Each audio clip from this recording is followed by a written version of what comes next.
孙悟空用了500年才想明白，其实自己并不强。当初自己以太乙金仙的修为便能大闹天宫，无人能挡，一度认为3界之大，自己已经算得上顶尖强者。可后来才发现，这一切都不过是一场骗局而已。当他面对当年的妖族大能妖师鲲鹏时，孙悟空心中除了无奈之外，更多的便是愤怒，被轻视后的愤怒。此时，孙悟空与白泽来到鲲鹏的洞府，鲲鹏也是热情的接待了白泽，但对孙悟空却是不冷不热的态度。白泽啊，今日怎么有空来我这里了啊？鲲鹏装模作样的对白泽说道，看都没看一眼孙悟空，仿佛孙悟空在他眼里像不存在一样。白泽说道，今日闲来无事，就带着悟空来妖师这里坐坐。鲲鹏这才将目光转向孙悟空，眯着眼睛将孙悟空打量一番，缓缓说道，不错，是一个好苗子。不待孙悟空开口，鲲鹏继续说道，不知美猴王来我积雷山何事啊？显然，鲲鹏已经不把孙悟空算为积雷山妖族的一部分了。孙悟空闻言怒从心头起，但他还是强压下了心头的怒火。俺老孙今日到这里来，是接我3哥4哥去花果山的。既然鲲鹏傲慢，孙悟空自然也不惯着他，语气生硬的说道。鲲鹏闻言，周身气息瞬间冷了下来。虽然他对鹏魔王与狮驼王的去留并不在意，但他就是不想让孙悟空如愿。刚要出口拒绝，一旁的白泽却开口说道，如果他们2个愿意跟你走的话，想必妖师也是不会拒绝的。白泽的话让鲲鹏犹豫起来，看来白泽是同意孙悟空带走鹏魔王与狮驼王的。白泽虽然是一个准圣后期，但他自从妖族天庭覆灭之后，就一直与鲲鹏在一起隐居，他的话在鲲鹏心中还是有些分量的。白泽的智慧也是鲲鹏以后争霸3界所需要的，鲲鹏自然不愿意得罪白泽。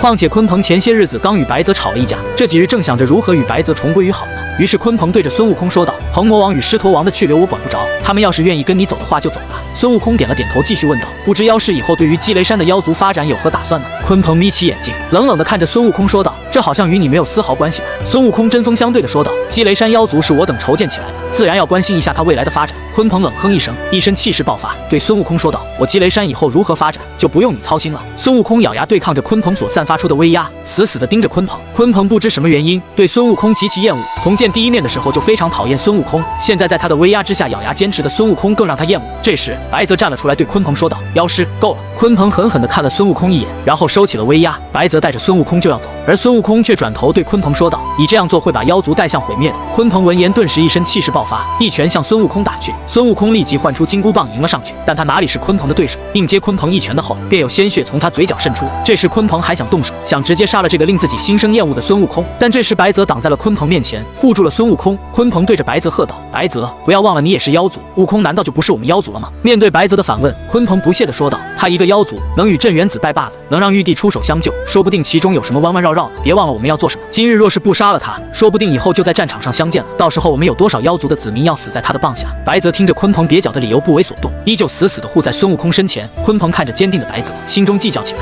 杀了孙悟空得罪白泽，这不是一笔划算的买卖。就算今天他不杀孙悟空，以后遇上了再杀也不迟，反正就是一个准圣初期的猴子，他还不放在眼里。想明白了这些，鲲鹏对着孙悟空冷哼一声道，今日看在白泽的面子上放你一天活路，以后小心一些。孙悟空闻言并没有说话，因为他知道现在他的实力难以比肩鲲鹏，但是鲲鹏今天给他的耻辱，他也一定不会忘记，必然要叫鲲鹏付出代价。丈夫未可轻年少啊！鲲鹏现在显然是没有明白这个道理，不知他以后会不会后悔他今天就这样放走了孙悟空。白泽带着孙悟空回到了他的洞府，鹏魔王与狮驼王也过来了。秦欢看着嘴角依旧流着血渍的孙悟空，一脸担心的上前问道，没事吧？孙悟空摇了摇头，并不吱声。白泽对孙悟空说道，悟空，你们走吧，以后就别回来了，这积雷山是没一点希望了。白泽向牛魔王与老狐王安排着后续事宜，狮驼王与鹏魔王走了过来，看着一言不发的孙悟空，默默地站在了他身后。孙悟空对白泽说道，后面的事情就麻烦白泽前辈了，我等就先走了。白泽此时也显得极为疲惫，向孙悟空摆了摆手，示意自己知道。在场的众妖都知道，白泽是对积雷山彻底失望了，他累的不是身体，是心，是一颗名叫妖族振兴的心。孙悟空带着清欢与鹏魔王、狮驼王离开洞府，孙悟空他们刚走不久，白泽便惊呼一声不好，于是便朝着积雷山外飞去。幸好狮驼王这憨货非要回洞府去取他的酒，孙悟空他们几个在山门外等待，白泽才追上他们。孙悟空看着刚分别却又追上来的白泽问道，不知前辈还有何事要交代？白泽大手一挥，将周围天地隔绝，对孙悟空说道，你们切记不要直接回花果山，出了积雷山后便直奔武装观，莫要在路上停留。孙悟空闻言想了一会儿，对白泽说道，难道鲲鹏会在半路截杀？他不会下作到如此地步吧？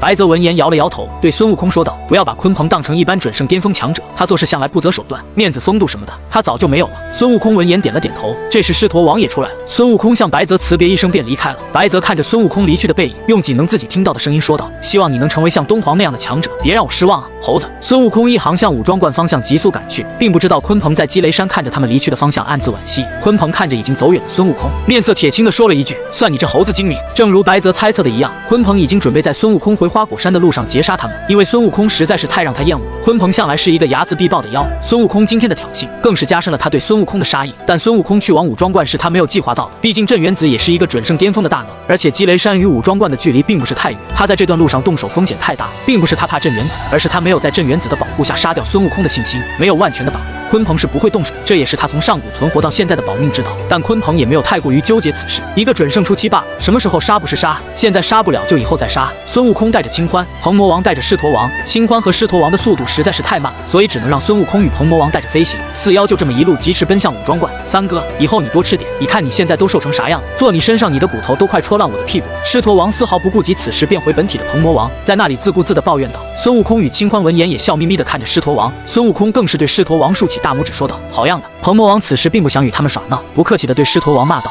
老子他娘的给你当坐骑，你倒还嫌弃起来了！再说话你就滚下来，让老子骑着你跑！”狮驼王这个二货听到鹏魔王的话，不但没有闭嘴，而且还更来劲儿了。咋地？说你几句你还不乐意了？三哥啊，兄弟我也是为了你好，你看看你一大把年纪了，连个暖被窝的都没有，而且现在身体还不行了。听兄弟一句劝，把自己整得壮实点。你瞅瞅我，像我这样壮实的狮子，在我们狮子族可受母狮子欢迎了。孙悟空与青欢本来都笑出声了，但是被鹏魔王一个凌厉的眼神给逼了进去。而此时的狮驼王依旧没有意识到事情的严重性，还坐在鹏魔王的背上侃侃而谈。鹏魔王终于忍不住了，对孙悟空问道：“可以在这里停一下吗？”语气冰冷，透出杀气。孙悟空看着此时已经快到武装观，想着鲲鹏也不会在这里出手，于是坚定地点了点头。鹏魔王顿时将狮驼王高高的抛向天空，直接以本体的形态冲向狮驼王。狮驼王看着如同一根箭一样向自己射来的鹏魔王，这才意识到事情的严重性，连忙向鹏魔王解释。可这时的鹏魔王哪里能听得进去狮驼王的话，飞到狮驼王身边，挥动着庞大的翅膀就是一下。狮驼王销魂的声音从天空上传来，听得孙悟空与青欢鸡皮疙瘩掉了一地。紧接着鹏魔王对着狮驼王就是一顿惨无人道的暴揍。孙悟空和青欢在下面谈论着鹏魔王的战力以及狮驼王的抗击打能力，一时间竟然不知道他们两个的能力到底孰强孰弱。你说鹏魔王强吧，狮驼王在那里一直挨揍，愣是没发出一点声音。你说狮驼王强吧，他在那里一直挨揍也不还手。可他们不知道的是，狮驼王之所以放弃抵抗，是因为他知道抵抗没用，一声不吭，这是他最后的倔强。鹏魔王落在了孙悟空与青欢面前，砰！狮驼王砸在了鹏魔王的身后，如同一滩烂泥一样躺在那里。他双目无神地望着天空，看起来好像是受了委屈的小媳妇一样，看起来极为失落，让人心生怜悯。三哥，是不是下手太狠了？孙悟空觉得可能是鹏魔王这次下手太狠，才导致了狮驼王现在这个样子。鹏魔王此时心中也有些愧疚，毕竟狮驼王不管再怎么说都是他的兄弟，说几句也不至于打成这样。可他明明记得当时并没有用多大力气啊。这时青欢跑到狮驼王身边小声问道：“狮驼王，你还好吧？”狮驼王坐起了身，依旧是那个落魄的样子，抬头望着远方的天空：“我没事，不过是没想到相交多年的兄弟竟然是这样的。”狮驼王此话一出，鹏魔王心底顿时被内疚填满，恨不得抽自己几个大嘴巴子。孙悟空此时也被狮驼王的话弄得有点内疚，心想自己刚才怎么不拦这三个点啊？青欢也不知道该说什么了，只觉得现在的狮驼王很伤心。这时仰望天空的狮驼王又开口了：“没想到三哥竟然回应为嫉妒，对我大打出手。”嫉妒？孙悟空他们此时都疑惑了。鹏魔王对你大打出手，我们倒是看见了，可这个嫉妒是打哪论的？青欢这时在孙悟空的撺掇下向狮驼王问道：“鹏魔王哪里嫉妒你？”狮驼王闻言看来青欢一眼，缓缓说道：“你这丫头看着挺聪明，怎么就是不开窍呢？我刚说完我在我们狮子族里受母狮子欢迎，三哥就对我大打出手，这难道不是赤裸裸的嫉妒吗？”此言一出，孙悟空与青欢顿时石化，你他娘的脑回路挺清奇啊！鹏魔王此时心中的愧疚顿时消散得无影无踪，取而代之的是熊熊燃烧的怒火。鹏魔王向狮驼王走去，狮驼王自然也注意到了。狮驼王转过身对着鹏魔王说道：“不过我大人有大量，你给我道个歉，我就原谅你了。”这货竟然以为鹏魔王是向他道歉去的。孙悟空和青欢再一次被狮驼王清奇的脑回路震惊。鹏魔王黑着脸走到狮驼王身边，一巴掌就向着狮驼王打去：“道歉？我道你大爷的歉！母狮子是吧？我今天给你打成母狮子，还受欢迎。三哥今天好好欢迎欢迎你！”孙悟空与青欢都不忍心看了，实在是鹏魔王打得太残暴，招招见血，拳拳到肉。过了许久，或许是鹏魔王打累了，终于停下了对狮驼王的蹂躏。狮驼王一具双目无神地望着天空，显得颇为落魄。不过这回没人理他了。孙悟空他们到了武装观，清风明月依旧是在门口等候。孙悟空早已见怪不怪，毕竟自己每次来找镇元子，都会让清风明月在这里迎接。四妖跟随清风明月走进武装观，镇元子在大厅等待。青欢与鹏魔王等妖立刻行礼说道：“参见镇元大仙，毕竟镇元子可是地仙之祖，三界中赫赫有名的大能，他们可不敢像孙悟空一样随意。”镇元子也非常给面子的叫众妖不必多礼，笑呵呵的请他们入座。但鹏魔王他们知道，这是镇元子给孙悟空面子，不然今天他们都进不了武装观，更不用说在镇元子面面前有坐的位置，而孙悟空除了刚进来时跟镇元子打了个招呼外，就坐在那里一言不发。镇元子自然知道这猴子想的是什么，也开口说道：“我倒认为离开妖族对你来说是一件好事情。”孙悟空闻言看了镇元子一眼，想到镇元子与鲲鹏不和，而且从开始就不想让孙悟空与妖族为伍。大哥你就别说风凉话了，俺老孙现在都不知道怎么办了。孙悟空在那没好气的说道。镇元子笑了笑，对孙悟空说道：“你可知你师父与鲲鹏有仇？”孙悟空闻言一顿，对镇元子问道：“鲲鹏与祖师有仇？你现在如果还留在妖族的话，以后在你师父与妖族之间如何选择呢？况且你之所以如此在意妖族，无非是想让妖族发展起来后对抗灵山罢了。等过几天你师父出关，灵台方寸山的实力你觉得如何呢？”镇元子说完以后，便看着沉思的孙悟空，不再言语。孙悟空听着镇元子的话，想着昔日在方寸山拜师学艺的那段时间，以前没感到什么，现在一想自己的那些师兄弟怕是都不简单。大哥的意思是祖师这次出关后会出事吗？镇元子并没有隐瞒，对孙悟空说道：“你师父隐世这么多年，三界中除了我之外，其他人都以为他死了。以前不出事，是为了防止三界中无数强者窥视他身上的一个宝物。如今宝物已被他炼化，实力大增，自然要出事解决一些当年的恩怨。”孙悟空想了想，能让三界中无数强者惦记的人，怎么说也应该在三界中留下名声啊。况且祖师实力又那么强，自己为何没在三界中听过菩提祖师的大名呢？镇元子自然知道孙悟空在想什么，于是开口说道：“别乱想，等你见到祖师就知道。”孙悟空也不再追问，静静地坐在那里。一时间气氛有些尴尬。孙悟空不说话，鹏魔王等妖也不知道跟这位地仙之祖说些什么，毕竟他们也与镇元子不熟。镇元子自然也感觉到了他们的紧张，于是对清欢说道：“你就是青丘一族的清欢吧？”清欢连忙起身回道：“回禀大仙，小女正是清欢。”镇元子笑道：“不必紧张，坐下说话，都是自己人。”清欢施礼落座。镇元子又问了鹏魔王与狮驼王几句，但三妖依旧是毕恭毕敬地回答着。这时孙悟空突然问道：“大哥，你应该很了解鲲鹏吧？”孙悟空觉得鲲鹏的行为有些反常，不像是一个从上古存活下来的准圣巅峰强者应有的样子。镇元子听到孙悟空说鲲鹏，咬牙切齿地说道：“何止是很了解，我对他可以说是了如指掌。毕竟有那么一句话说得好，最了解一个人的并不只是他的朋友，也有可能是他的敌人。”孙悟空问道：“那大哥你能说说鲲鹏的脾性吗？有什么好说的？不过是一个卑鄙无耻、阴险狡诈、极致利己的小人罢了。”镇元子不屑地说道。孙悟空闻言愈发觉得事情不对劲，就把鲲鹏的打算告诉了镇元子。镇元子听了后也沉思起来，以他对鲲鹏的了解，鲲鹏绝对不可能做出这样的傻事儿。那现在的妖族与天庭硬碰硬，绝对不是鲲鹏的风格。像他那样为了自己可以抛弃一切的妖，绝对不会把自己陷入险地。但是一时半会，镇元子也想不到鲲鹏这样做的意义是什么，但绝不会是表面上看到的那么简单。悟空，别掉以轻心，鲲鹏绝对不会像你想的那么简单，他极有可能是在布局。镇元子既然不知道鲲鹏这么做的意图，只能提醒孙悟空，让他提防着鲲鹏布局。孙悟空不解地说道：“现在的妖族有什么值得鲲鹏谋划的？更何况自己带着鹏魔王等妖离去，积雷山上剩下的妖族的实力，基本上很难在三界中翻起浪花。这么跟你说吧，当年妖族天庭覆灭之时，妖族所有高层都战死了，白泽都是东皇太一亲自出手才保下的。而鲲鹏他不仅活了下来，还在混乱之中偷走了妖族至宝河图洛书。他不会因为妖族的兴亡而搭上自己，在他的眼里没有什么比自己重要。为了自己，他能做出任何事，任何丧心病狂的事。”镇元子说完后便不再理会孙悟空，闭目沉思起来。孙悟空想了半天也想不通其中的关键所在，转头看向鹏魔王等妖时，发现清欢也在那里皱着眉头思考。鹏魔王亦然，唯有狮驼王这个憨货手里捧着镇元子用来待客的人参果纹，脸上还流露出享受的表情。这时孙悟空对镇元子说道：“大哥，若是无事的话，俺老孙就先走了，等以后有时间再来叨扰大哥。”镇元子闻言也睁开了眼睛，送孙悟空一行出去，来到关外。等镇元子进去后，鹏魔王拿出属于自己的那颗人参果交给狮驼王：“拿去吧，2颗人参果，就算是头猪吃了也能突破到准圣。”鹏魔王对狮驼王说道。狮驼王闻言感激地看着鹏魔王说道：“还是三哥对我好，我是嫌你丢人，我们兄弟都突破到准圣了，就你一个还在大罗，说出去丢我们妖族7大圣的人。”狮驼王虽然有时候脑子缺根筋，但是谁对自己好还是能分清的，于是收下人参果，心中默默记住鹏魔王的好。孙悟空这时转头问道：“2位哥哥以后有什么打算啊？”鹏魔王听到孙悟空的话后，不假思索地答道：“我与老四无牵无挂，还是跟着你去花果山吧。”孙悟空闻言大喜说道：“好，那咱们现在就走。”说完，四妖就向花果山飞去。这次不用担心鲲鹏的报复，自然不用飞得那么快，这让清欢的小算盘又落空了。毕竟他觉得和孙悟空一起在筋斗云上是一件非常浪漫的事，哪怕是赶路逃亡也很浪漫。花果山到了，孙悟空带着他们来到水帘洞。狮驼王急不可耐地说道：“老七，快给我找一个洞府，我要闭关突破。”不怪狮驼王这么着急，毕竟众兄弟中就他没突破，作为妖族7大圣之一，他也是要面子的。鹏魔王在一旁说道：“要是2颗人参果都不能让你突破，你就撞死在洞府里别出来了，我丢不起那人。”狮驼王闻言顿时蔫了，毕竟凡事都有例外，虽然他对自己很有信心，但是万一突破不了呢？清欢看着狮驼王说道：“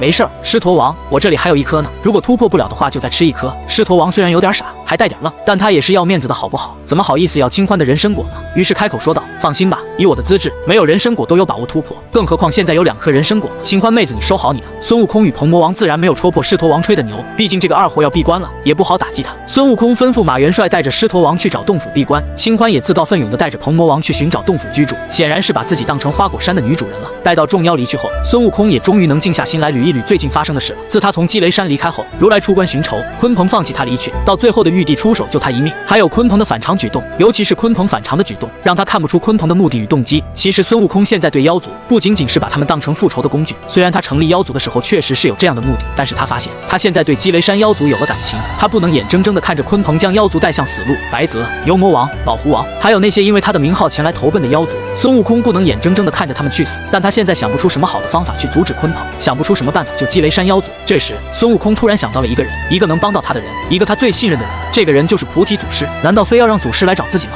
自己自然也可以去找祖师。想到这里，孙悟空也不再犹豫，跟清欢与马元帅打个招呼，就向灵台方寸山飞去。另一边积雷山魔云洞，此时的魔云洞内只有鲲鹏与一个佛陀打扮的人，如来他自己怎么不来？鲲鹏冷冷地向眼前的佛陀问道。这佛陀乃是灵山树30佛中的过去佛弥勒佛祖，在佛门的地位仅在如来之下，和燃灯并列。阿弥陀佛，佛祖作为灵山之主，3界中看着他的眼睛太多了，不能轻易行动。弥勒一副笑呵呵的样子，似乎这个笑容是焊在他脸上一样。鲲鹏继续说道：那如来到底要怎么做？给我一个说法。佛祖说可以，但是要你们妖族先动手，然后他自然会与妖师一起出手，彻底诛杀玉帝。弥勒用平淡的语气说出了如此大逆不道的话，但他的表情依旧是笑呵呵的。鲲鹏冷哼一声，显然默认了弥勒的说法。佛祖叫我问妖师一句，那妖族至宝河图洛书在妖师这里吗？毕竟玉帝是3界主宰，实力不可小觑，我们还是准备妥当点的好。弥勒问道。鲲鹏闻言冷冷地说道：佛祖不是见过河图了吗？当时如来在花果山之时，鲲鹏就是用河图卷走了白泽，让白泽不能帮助孙悟空。弥勒依旧笑呵呵地说道：毕竟当时佛祖只见到了河图，并未见到洛书。鲲鹏虽然非常厌恶如来的此等作风，但是为了他的谋划，他必须将灵山拉下水，于是将河图洛书取出来交给弥勒观看。他早已将河图洛书炼化，自然不怕弥勒跑路，而且弥勒也跑不过他。弥勒双手接过河图洛书，观看一番后就交还给了鲲鹏。鲲鹏心中想到，若是当时自己能趁乱偷走东皇太一的混沌钟，现在也不用与如来合作，自己就能完成自己的计划。可是混沌钟在那场大战中丢失了，至今都没有人知道他的下落。弥勒开口说道：既然妖师这里都准备妥当，那我这就回去禀明佛祖，好早早准备。鲲鹏闻言脸色终于好看了一点，说道：现在积雷山人多眼杂，我就不送了。弥勒低宣一声佛号，隐匿身形离开。在积雷山的白泽似乎察觉到了什么，但也没有表现出来，想跟在那道佛门气息后面看看，但被鲲鹏拦住，说要与他谈些事情，他也只能放弃追查。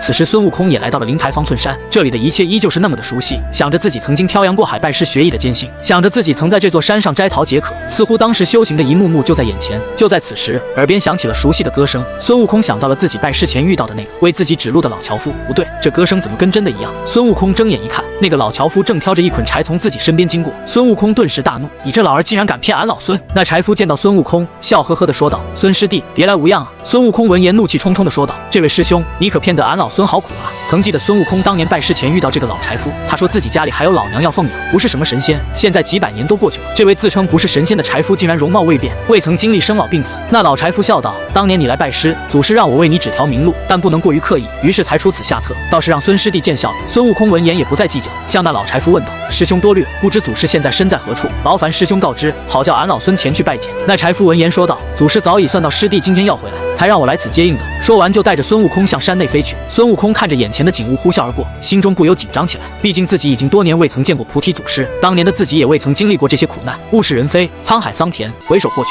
那颗赤子之心深深地刺痛着如今。孙师弟，我们到了。老柴夫的声音传来，孙悟空抬起头，已然是到了斜月三星洞。这时三星洞洞门大开，齐鹤道童走了出来。孙师兄你来了，祖师已经等你许久了。孙悟空对眼前的道童说道：劳烦带路。道童带着孙悟空与老柴夫走进三星洞，菩提祖师正在孙悟空昔日被赶出三星洞的那棵大树下打坐。孙悟空看到菩提祖师，顿时双目通红，跪在地上说道：弟子孙悟空拜见祖师。菩提祖师睁开眼睛，看着伏地痛哭的孙悟空：师儿，这些年求得长生了吗？